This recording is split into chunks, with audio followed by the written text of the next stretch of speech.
ദിവസം ആദരണീയ സ്വാമി പ്രബോധന സ്വാമി father Xavier തമ്മിൽ ആചാര്യജനായിട്ടുള്ള സ്ഥലത്തേക്ക് ശ്രദ്ധയാണ്. എൻ്റെ ആത്മാവിൻ്റെ ഭാഗമായിട്ടുള്ള സത്യങ്ങളിൽ ഒരുപാട് തിരക്കുകൾക്കിടയിലാണ് ഞാൻ സമൂഹങ്ങളോട് കാര്യം പിടിച്ച് പറഞ്ഞു ഒഴിവാക്കി തരണം.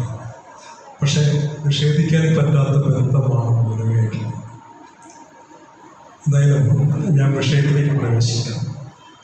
ഒരു ധർമ്മസങ്കടമുള്ളത്, എനിക്ക് മുമ്പ് സംസാരിച്ച ആളുകളിൽ രണ്ടുപേരും എൻ്റെ അഗ്രഗാമികളാണ്. അതുകൊണ്ട് തന്നെ ഞാനൊരു പ്രത്യേക രീതിയിൽ എങ്ങനെയാണ് ഈ ദൈവസങ്കല്പങ്ങൾ സനാതന ധർമ്മത്തിൽ വ്യത്യസ്ത മേഖലയിലേക്ക് കടന്നു വന്നത് എന്നൊരു എത്തിനോട്ടത്തിലേക്ക് പോകാമെന്നാണ് ഉദ്ദേശിച്ചത്. ഇവിടെ ശേഷശിത്ത ഉപനിഷത്ത് ആരംഭിക്കുന്ന ഒരു ചോദ്യമുണ്ട്. ഈ പ്രപഞ്ചം അവിടെ നിന്നുണ്ടായി, ബ്രഹ്മവാദികൾ തമ്മിൽ ചർച്ചയാണ്. ഇതിൻ്റെ അസ്തിത്വം എന്താണ്, ഈ പ്രപഞ്ചത്തിൻ്റെ ആരംഭ ഘടകം എന്താണ് തുടങ്ങിയ ചോദ്യങ്ങളും വിശദമായിട്ടുള്ള ചോദ്യങ്ങൾ. ഇതിനെല്ലാം മുമ്പ് തന്നെ ഈ ചോദ്യം ഉണ്ടായിട്ടുണ്ട്. ഈ ചോദ്യം നാസരീയ സൂക്തം എന്ന് പറയുന്ന ഋഗ്വേദത്തിലെ നാസരീയ സൂക്തത്തിലും സൃഷ്ടിയുടെ ആരംഭത്തിലും അവ്യക്തമായിരുന്ന ഒരു സൃഷ്ടിയെന്നും അതിനു മുമ്പ് ആഴങ്ങളിലുണ്ടായിരുന്ന കടലുണ്ടായിരുന്നെന്നും സർവത്ര ഇരുട്ടായിരുന്നെന്നും തുടങ്ങിയുള്ള നാസരീയ സൂക്തത്തിൻ്റെ വിശദീകരിച്ച് പറയാനുള്ള സമയം നമുക്കില്ല. അപ്പം ഈ ചോദ്യങ്ങൾക്ക് മുമ്പ് ഈ അന്വേഷണം, മനുഷ്യൻ്റെ ആദ്യത്തെ അന്വേഷണം, രണ്ട് രീതിയിലുള്ള അന്വേഷണങ്ങൾ മുന്നോട്ട് പോയി. ഒന്ന്, ഭൗതിക ശാസ്ത്രത്തെ ആധാരമാക്കിക്കൊണ്ട് പൗരാണിക ഭാരതത്തിൻ്റെ വൈദിക സംസ്കൃതി എന്ന് പറയുന്നത് അതിൻ്റെ സയൻസ് ആൻഡ് ടെക്നോളജി കൂടിയാണ്. വിശദമായി പറയാനുള്ള സമയമില്ല.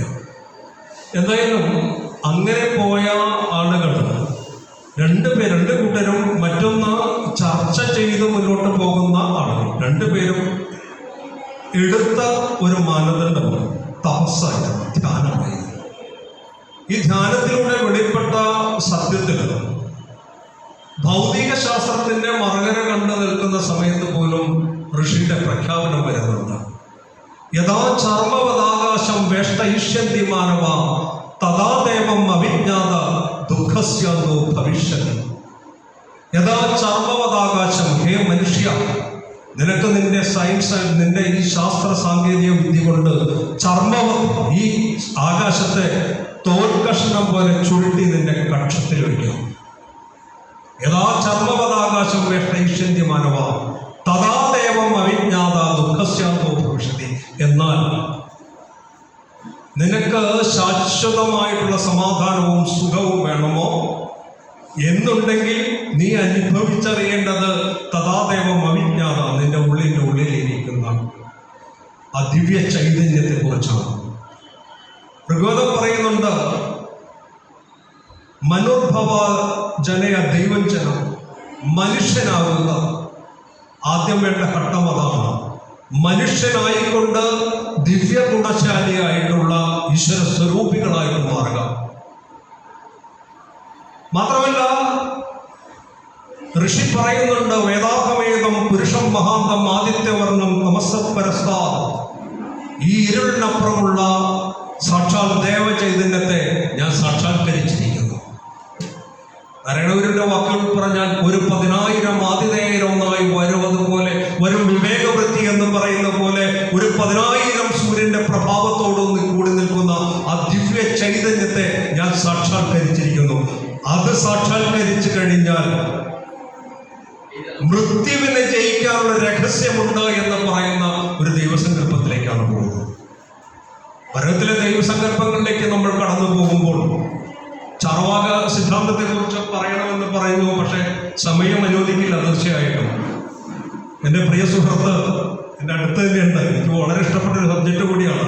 എന്നാൽ കൂടി സാങ്ക്യ ദർശനങ്ങളിലേക്ക് നമുക്ക് കടന്നു പോകുമ്പോൾ സാങ്ക്യ ദർശനത്തിൽ അവിടെ രണ്ട് രീതിയിലുള്ള പ്രകൃതിയും പുരുഷനെ കുറിച്ചും പറയുന്നു. അത് പ്രകൃതി എന്ന് പറയുന്നത് ഈ ലോകം തന്നെയാണ്, ഈ ജഡപ്രകൃതി തന്നെയാണ്. പുരുഷൻ എന്ന് പറയുന്നത് ചൈതന്യ സ്വരൂപനായിട്ടുള്ള ഒന്നാണ്. ആ ചൈതന്യ സ്വരൂപത്തിന്റെ വിഭൂതികളായിട്ട് സാങ്ഖ്യദർശനം ലോകത്തില് പറഞ്ഞു വെക്കുന്നു. അനേകം വിഭൂതികളായിട്ട് ലോകത്തിന്റെ ഈ ചൈതന്യം വർത്തിക്കുന്നതായിട്ട്. ഇങ്ങ് വേദാന്തത്തിലേക്ക് വരുമ്പോഴേക്കും നേരത്തെ സാറ് പറഞ്ഞ പോലെ അത് ബ്രഹ്മം എന്ന് പറയുന്ന അവസ്ഥയിലേക്ക് മാറുന്നുണ്ട്. സച്ചിദാനന്ദ സ്വരൂപമാണ്, സച്ചിത് ആനന്ദം. ഈ സ്വരൂപം തന്നെയാണ് ഇവിടെ വേദാന്തത്തിലേക്ക് വരുമ്പോൾ കാണുന്നത്. അപ്പൊ വേദാന്തത്തിലേക്ക് വരുമ്പോൾ ഈ പറയുന്ന ഈശ്വര സ്വരൂപത്തെ, ദൈവസ്വരൂപത്തെ കുറിച്ചുള്ള വർണ്ണനകൾ അസംഖ്യമുണ്ട്. എടുത്തു പറയാൻ ഇപ്പോ സമയം അനുവദിക്കാത്തതുകൊണ്ട് മാത്രമാണ്. ഏറ്റവും രസകരമായിട്ടുള്ള, എന്നെ ഏറ്റവും കൂടുതൽ ആകർഷിച്ചിട്ടുള്ള ഒന്ന് യോഗ ദർശനകാരനായിട്ടുള്ള പതഞ്ജലി മഹർഷിയുടെ കണ്ടെത്തൽ. പതഞ്ജലി മഹർഷി ദൈവത്തിനൊരു സങ്കല്പം കൊടുക്കുന്നു, ഒരു നിർവചനം കൊടുക്കുന്നു. ദൈവമല്ലെങ്കിൽ ഈശ്വരൻ. ക്ലേശ കർമ്മ വിഭാഗാശയ അപരാമൃഷ്ട പുരുഷ വിശേഷ ഈശ്വര. ക്ലേശം, കർമ്മം, വിഭാഗം, ആശയം തുടങ്ങിയ ദോഷങ്ങള് ഏൽക്കാതെ ഇരിക്കുന്ന പുരുഷ വിശേഷ ഭാവം എന്തോ അത് ദൈവമാണ്.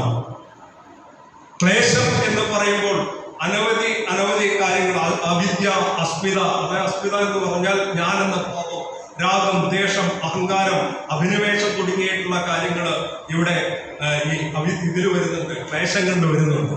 ക്ലേശകർമ്മം 4 രീതിയിലുള്ള കർമ്മങ്ങളാണ്. പുണ്യകർമ്മം, പാപകർമ്മം, പാപ മിശ്രിതമായിട്ടുള്ള കർമ്മം, ഇനി ഇതൊന്നും ഏൽക്കാത്ത നിർമ്മലമായിട്ടുള്ള കർമ്മം. അപ്പൊ ക്ലേശകർമ്മം, വിഭാഗം എന്ന് പറഞ്ഞ സംസ്കാരമാണ്. നമ്മൾ ചെയ്യുന്ന കർമ്മത്തിന്റെ സംസ്കാരം, അനന്തര ഫലം. ക്ലേശകർമ്മ വിഭാഗാശയ അപരാമൃഷ്ട. ഇതൊന്നും ബാധിക്കാത്ത പുരുഷ വിശേഷം എന്തുണ്ടോ അതാണ് ദൈവം എന്നാണ് പറയുന്നത്. ചിന്തിക്കുക. ഇതുപോലെ തന്നെ പറയുന്നു, തത്ര നിരതിശയം സർവജ്ഞ ബീജം. സമാധി പാദത്തിലാണ് 4 പാദങ്ങളായിട്ട് തിരിക്കുന്ന ഒരു സമാധി ഇതിലാണ് പറയുന്നത്. തത്ര നിരതിശയം സർവജ്ഞ ബീജം.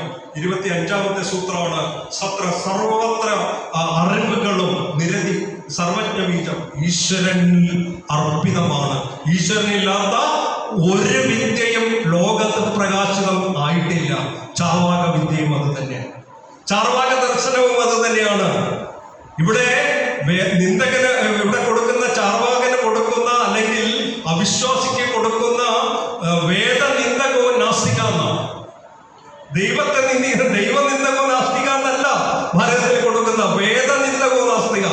വേദത്തെ നിന്ദിച്ചു കഴിഞ്ഞാൽ അവൻ നാസ്തികനാണ്. ദൈവത്തിനെ പോയി പണി നോക്കുന്നവരാണ്. ധൈര്യമുണ്ട്. അത്രയുള്ളൂ, അത്ര സ്വതന്ത്രത. നേരത്തെ ഞാൻ പറഞ്ഞു, മനുഷ്യപ്രധാനമാണ് ഭാരതത്തിൽ ധർമ്മശാസ്ത്രങ്ങൾ. സ്വതന്ത്രമായിട്ട് മനുഷ്യന് ജീവിക്കാനുള്ള അസ്തിത്വം തരുന്ന ദർശനമാണ് ഭാരതത്തിന്റെ ദർശനങ്ങൾ. അപ്പോ ഇതിനെക്കുറിച്ച് പറയുമ്പോൾ അടുത്ത ഒരു നിർവചനം കൂടി ഈ ദൈവദർശനത്തെ കുറിച്ച് പറയേണ്ടിയിരിക്കുന്നു. പതിറ്റിൽ പറയുന്നു, പൂർവേഷം അഭിഗുരു കാലേന നവിച്ചേതാത്. അതായത് മുന്നിലുണ്ടായിരുന്ന അഗ്രഗാമിയായിരുന്ന ഗുരു ആരാണോ, ആ കാലം കൊണ്ട് പരിച്ഛേദിക്കാനാവാത്ത, സാധിക്കാനാവാത്ത ഏറ്റവും മുന്നുണ്ടായിരുന്ന ഗുരു ആരാണോ, ആ ഗുരു തുടങ്ങി എന്റെ മുന്നിലിരിക്കുന്ന കെവിസാർ വരെയുള്ള ഈ പരമ്പരകളെല്ലാം തന്നെ. അപ്പോ ഈ രീതിയിൽ പറയുമ്പോൾ ഭഗവത്ഗീതയിലേക്കുള്ള ദൈവദർശനങ്ങൾ വേറെ രീതിയിലാണ് വരുന്നത്. അവിടെ ക്ഷരമെന്നും അക്ഷരമെന്നും 2 രീതിയിലുള്ള ഒന്നുണ്ട്. ക്ഷരമെന്ന് നശിച്ചു പോകാവുന്ന സങ്കല്പങ്ങളാണ് ക്ഷരം. അക്ഷരം നശിക്കാത്തതാണ്. ക്ഷരത്തിനും അക്ഷരത്തിനും അതീതമായി വർത്തിക്കുന്ന പുരുഷോത്തമൻ എന്ന് പറയുന്ന ഗീതയുടെ 15ാമത്തെ അധ്യായത്തിൽ പുരുഷോത്തമ യോഗത്തില് ഈ സങ്കല്പം കൃത്യമായി പറയുന്നുണ്ട്. ക്ഷരത്തിനും അക്ഷരത്തിനും അപ്പുറത്തുള്ള ഒന്ന്. ആ സങ്കല്പം എന്താണെന്ന് ചോദിക്കുമ്പോൾ പറയുന്നു, വിവരിക്കാനാവാത്ത യഥോവാചോ നിവർത്തന്റെ അപ്രാപ്യ മനസാസഹ.